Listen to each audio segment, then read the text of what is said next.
Hai, saya Caca. Sesi ini adalah sesi ketiga dari 4 sesi yang membahas tentang dasar-dasar seleksi di Photoshop. Berikut adalah hal-hal yang saya bahas di sesi ini. Seperti biasa, silakan klik timestamp yang ada di deskripsi untuk masuk ke bagian tertentu dengan cepat. Mari kita mulai. Untuk membuat seleksi secara otomatis tapi dilakukannya dari kanvas itu, kita bisa menggunakan 3 tool, yaitu Object Selection, Quick Selection, dan Magic Wand. Letak ketiganya ini barengan dan shortcutnya adalah W. Tapi kalau kamu pakai Photoshop versi 2019 atau sebelumnya, Object Selection Tool ini belum ada. Maka di sesi ini dia yang akan saya bahas terakhir. Prinsip kerja ketiganya ini sama aja, yaitu kita melakukan input di kanvas dan Photoshop akan membuat seleksi otomatis berdasarkan hasil input tersebut. Ketiga tool ini fungsinya untuk bikin seleksi yang cepat, jadi hampir pasti akurasinya nggak akan setinggi seleksi manual. Tapi kalau untuk pemakaian sehari-hari yang nggak perlu terlalu detail sih mestinya udah cukup ya. Saya akan mulai dulu dari yang paling tua, yaitu Magic Wand Tool. Untuk membuat seleksi cukup klik aja di area yang mau dipilih.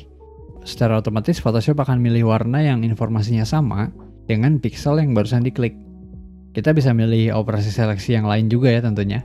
Semisal tekan dan tahan tombol Shift lalu klik untuk menambah area seleksi, dan tekan dan tahan tombol Alt untuk operasi subtract. Sekarang kita lihat isi options bar-nya. Sample size ini untuk menentukan area sampling, yaitu ukuran area di sekitar titik klik. Secara default adalah point sample, yaitu area sampelnya sebesar 1 pixel. Nah misal saya ganti jadi 31 by 31 average, maka area sampelnya ini membesar jadi 31 dikali 31 pixel. Lalu dari area tersebut barulah diambil nilai rata-ratanya. Oh ya, sample size ini berkaitan sama eyedropper tool ya. Jadi kalau nilai sampel ini diganti di satu tempat, di yang lain berubah.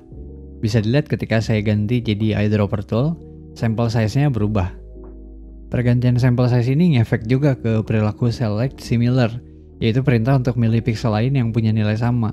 Nah tentang select similar ini saya bahas sesudah object selection tool. Berikutnya adalah nilai tolerance. Ini untuk menentukan nilai seleksi plus minus berdasarkan sampel. Jadi kalau nilainya 40, berarti yang dipilih adalah pixel dalam rentang plus minus 40 dari sampel. Nilainya ini minimum 0 dan maksimum 255. Untuk mencontohkan saya akan pakai grayscale seperti ini. Nilai tolerance 0 itu berarti Photoshop cuma akan milih pixel yang punya nilai yang sangat-sangat mirip sama pixel yang barusan diklik. Seolah nggak terjadi apa-apa ya. Padahal ini tuh ada seleksi tapi kecil banget. Saya naikin jadi 2, kelihatan ya sekarang ada seleksi meski masih kecil juga. Supaya lebih jelas, saya masuk ke Quick Mask Mode dengan menekan tombol Q di keyboard. Hasilnya seperti ini. Sekarang kalau nilainya saya ganti jadi 100. Kelihatan ya, jadi jauh lebih besar area seleksinya. Dan kalau nilainya maksimum, yaitu 255, yang terseleksi adalah seluruh area layer. Lalu di sebelahnya adalah anti-alias, yaitu untuk menjaga pinggiran seleksi yang miring atau lengkung jadi nggak jagged atau patah. Selanjutnya adalah opsi contiguous. Ini kalau aktif berarti hanya akan menyeleksi area di sekitar area yang kita klik, berdasarkan setting tolerance ya. Kalau dia nggak aktif, Photoshop akan baca seluruh area kanvas. Lebih kelihatan jelas ketika di tengah grayscale ini ada pembatas seperti ini. Ini yang contiguousnya aktif, meskipun nilai di bawah pembatas ini sama dengan area sampel, tapi karena nggak sebelahan jadi nggak ikut diseleksi. Bandingkan sama hasilnya ketika contiguousnya sekarang saya nonaktifkan. Lalu opsi sample all layers ini adalah untuk melakukan sampel ke seluruh area kanvas, termasuk dari layer yang nggak terpilih. Saat ini layer yang terpilih adalah rectangle 2, yaitu yang sebelah kiri, dan yang kanan adalah rectangle 3. Dengan sample all layers-nya aktif, saya klik di area rectangle 2, dan kelihatan ya, muncul juga seleksi di areanya rectangle 3. Quick Selection Tool ini adalah adiknya Magic Wand. Pertama kali diperkenalkan di Photoshop versi CS3. Nah untuk bikin seleksi kita mesti melakukan klik dan drag di area tertentu di kanvas. Lalu hasil inputnya tersebut dipakai oleh Photoshop untuk menentukan hasil akhir seleksi. Nah karena Photoshop baca edge contrast atau perbedaan nilai antara pixel yang deketan, maka semakin kontras tentu semakin baik ya. Dan kontras itu nggak selalu mesti terang gelap, bisa juga perbedaan warna yang signifikan. Dari options bar-nya kita bisa milih operations, tapi di sini nggak ada intersect. Nah, ketika kita pertama kali bikin seleksi, secara otomatis operations-nya ini pindah ke add to selection. Maka untuk nambah seleksi kita nggak perlu tekan shift. Sementara untuk mengurangi area seleksi, paling cepat tentu dengan shortcut ya, yaitu dengan tekan dan tahan tombol Alt di keyboard. Lalu di sebelahnya adalah pengaturan brush. Ini nih kayak pengaturan brush tip biasa aja, tapi yang menurut saya paling kepake sih cuma ukuran brushnya. Dan ketimbang melakukan perubahan dari options bar, saya lebih suka pakai shortcut, yaitu bracket kanan untuk memperbesar dan bracket kiri untuk memperkecil. Alternatifnya adalah tekan dan tahan tombol Alt di keyboard, lalu klik kanan dan geser. Geser ke kanan untuk memperbesar, dan geser ke kiri untuk memperkecil. Di sebelahnya ini adalah sudut brush tip, yang lebih kepake kalau brushnya nggak lingkaran tentunya.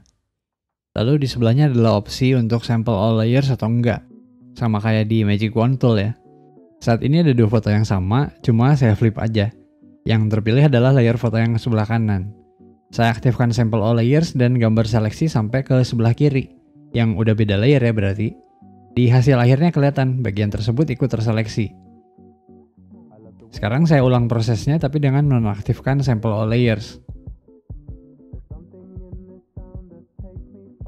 Dan terakhir opsi auto enhance ini sebaiknya dinyalain terus, apalagi kalau kita lagi bikin seleksi di foto, karena gunanya adalah untuk mengoptimalkan hasil seleksi.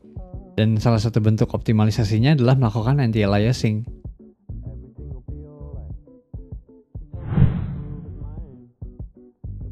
Yang terakhir adalah yang paling mudah, yaitu Object Selection Tool. Ini dahsyat sih, sangat berguna untuk bikin seleksi awal. Tapi sayangnya baru muncul di Photoshop CC 2020, sebelumnya nggak ada. Cara kerjanya ini adalah menggabungkan Rectangular Marquee Tool atau Lasso Tool ya, dengan sistem seleksi otomatis ala Magic Wand atau Quick Selection. Pertama pilih dulu modenya dari options bar. Saya contohin dulu yang rectangle ya. Lalu saya bikin area seleksi di sekitar objek yang mau dipilih, dan Photoshop akan secara otomatis ngitung bagian mana yang perlu diseleksi. Sesederhana itu. Nah kalau ada bagian yang belum keseleksi, cukup bikin aja seleksi di area tersebut. Tapi tentu dengan operations add to selection ya, yaitu dengan menekan dan menahan tombol shift di keyboard lalu klik dan drag. Nah kalau sekarang saya masuk ke mode quick mask, kelihatan ya lumayan juga hasil seleksi otomatis ini untuk awal, meski tentu mesti dirapiin lagi nantinya. Lalu sekarang kalau pakai yang kedua, yaitu mode lasso. Sama juga prinsipnya, cukup bikin area seleksi di sekitar objek dan biarkan Photoshop melanjutkan sisanya. Kalau ada bagian yang mau dikeluarkan dari seleksi, berarti mesti pakai Operation Subtract, yaitu dengan menekan dan menahan tombol Alt di keyboard lalu gambar seleksinya. Cara ini tentu bisa diulang atau bahkan digabung juga dengan Add to Selection, sampai hasilnya sesuai keinginan. Isi options bar-nya ini relatif sederhana ya. Ada 4 operations yang tentu bisa diakses juga dengan keyboard shortcut. Lalu ada opsi untuk sample all layers juga, supaya Photoshop ngitung seluruh area kanvas. Kalau ini nggak aktif, berarti yang Photoshop lihat itu cuma layer yang terpilih aja. Lalu di sebelahnya adalah opsi Auto Enhance, dan sebaiknya ini dinyalain terus. Karena dengan opsi ini, Photoshop melakukan optimalisasi dari hasil seleksi. Contohnya seperti menerapkan anti-alias. Lalu di sebelahnya adalah opsi Object Subtract.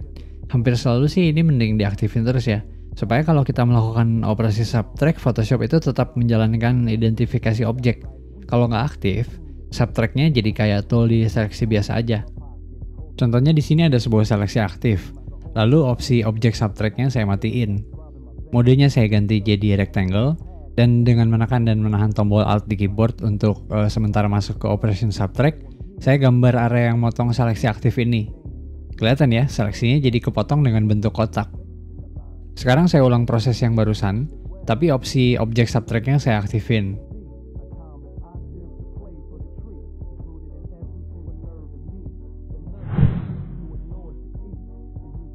Sekarang saya mau bahas dua fitur unik, yaitu Grow dan Similar. Keduanya ini saya rasa unik karena bisa digolongkan sebagai tool untuk modifikasi seleksi, tapi bisa juga dilihat sebagai tool untuk menambah seleksi. Saya contohin dulu yang Grow. Grow ini fungsinya untuk melanjutkan seleksi ke pixel-pixel yang warnanya sama persis atau mirip, yang nempel sama pixel-pixel terseleksi, atau istilahnya contiguous. Jadi seolah seleksinya ini berkembang, makanya namanya Grow. Maka ketika pixel yang sama atau mirip itu nggak nempel ke pixel terseleksi, contohnya di sini ada garis putih yang misahin ya. Ketika saya pilih Grow, nggak terjadi apa-apa. Beda dengan perintah yang satunya lagi, yaitu Similar. Saya pilih Similar, dan kotak yang sebelahnya sekarang jadi ikut terseleksi. Jadi prosesnya gini, meskipun nggak nempel atau contiguous, Photoshop akan tetap milih pixel yang warnanya sama persis atau mirip banget dengan yang sedang terseleksi, makanya namanya similar. Oh ya, di proses similar ini Photoshop baca seluruh area kanvas, tapi hanya dari layer yang terpilih aja. Jadi itulah dasar-dasar penggunaan 3 tool seleksi otomatis. Kalau ada pertanyaan, silahkan ketikkan di kolom komentar. Kalau pertanyaannya panjang, saya bisa dijangkau melalui email di caca.photoshop@gmail.com. Terima kasih sudah menonton dan sampai jumpa di video selanjutnya.